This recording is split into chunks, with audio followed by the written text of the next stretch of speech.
দরিদ্র কৃষকের রহস্য পর্ব ২। তিনটি প্রস্তাবের অভিশাপ। অন্ধকারের ভিতর জেগে ওঠা রহিম ধীরে ধীরে চোখ খুলল।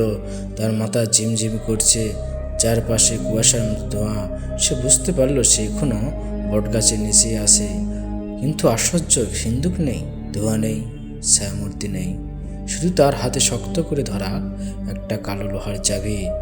চাবিটা ঠান্ডা, অস্বাভাবিক ঠান্ডা। রহিমের মনে হলো সব কিছু কি স্বপ্ন ছিল। ঠিক তখনই তার কানে আবার সে কণ্ঠ ভেসে এলো, তুমি সত্য বেছে নিয়েছ। রহিম চমকে উঠল, চারদিকে তাকালো, কেউ নেই, কিন্তু কণ্ঠটা যেন তার মাথার ভেতর থেকে আসছে। গ্রামের অদ্ভুত পরিবর্তন।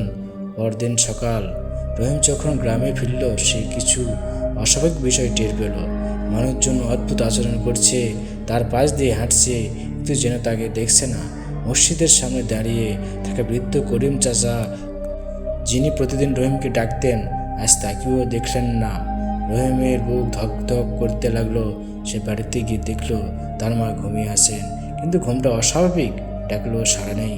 রহিম ভয় পেল। তার হাতে থাকা চাবিটা হঠাৎ গরম হয়ে উঠল। তারপর মাটিতে পড়ে গেল একটা কাগজ। লেখা ছিল, প্রথম পরীক্ষা শুরু। তিনটি প্রস্তাবে ফিরে আসা। রাত নামলো, গ্রামে আকাশে কালো মেঘ। হঠাৎ পুরো গ্রাম অন্ধকার ডুবে গেল। কোনো আলো নেই, কোনো শব্দ নেই। রহিম বুঝতে পারল ওই ছায়ামূর্তি আবার এসেছে। বটগাছের দিকে তাকাতে সে দেখলো লাল দুটো চোখ জ্বলছে। ছায়ামূর্তি স্পষ্ট। সে বলল, তুমি সত্য জানতে চেয়েছিলে, সত্য সহজ নয়।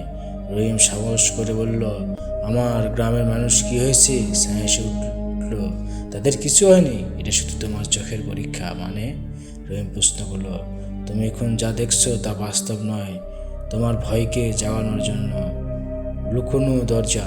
হঠাৎ বটগাছের নিচের মাটি ফেটে গেল, একটা সিঁড়ি দেখা গেল। মাটির নিচে নামার সিঁড়ি। ছায়ামূর্তি বলল, সত্য জানতে চাইলে নিচে নামাও। রহিম থমকে গেল। তার মাথায় মায়ের কথা, গ্রামের কথা, কিন্তু সে বুঝলো এখন পিছিয়ে গেলে সব শেষ। সে সিঁড়ি দিয়ে নিচে নামতে শুরু করলো। মাটির নিচের রহস্য। নিচে একটা বড় ঘর, দেয়ালে অদ্ভুত চিহ্ন, মাঝখানে একটা পাথরের বেদি, বেদির উপর একটা আয়না। ছায়ামূর্তি বলল, এটা সত্যের আয়না। রহিম আয়নার সামনে দাঁড়ালো। সে নিজের মুখ দেখার জন্য তাকালো, কিন্তু আয়না সে নিজের মুখ দেখল না। সে দেখল একজন ধনী মানুষ, বড় বাড়ি, অনেক টাকা, লোকজন তাকে সম্মান করছে। ছায়া বলল, এটা তোমার ভবিষ্যৎ। যদি তুমি প্রথম প্রস্তাব গ্রহণ করতে।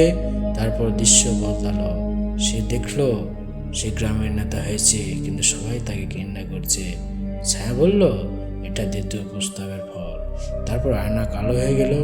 শেষ দৃশ্য দেখা গেল, রহিম বৃদ্ধ, সারা জীবন, তার চোখে শান্তি। ছায়া বলল, এটা সত্যের পথ। হঠাৎ বিপদ। হঠাৎ পুরো ঘর কাঁপতে লাগলো, দেয়াল ভেঙে পড়ছে।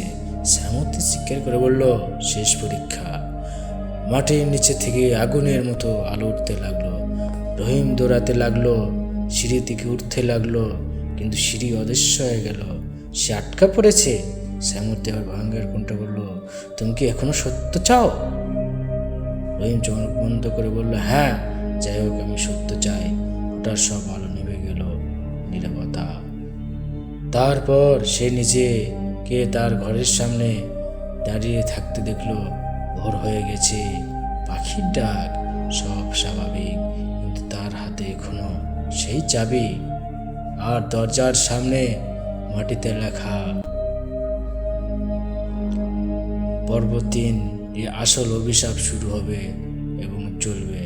চ্যানেলটি সাবস্ক্রাইব করে পাশে থাকুন। সবাইকে ধন্যবাদ। সবাই চ্যানেলটি সাবস্ক্রাইব করে পাশে থাকবেন।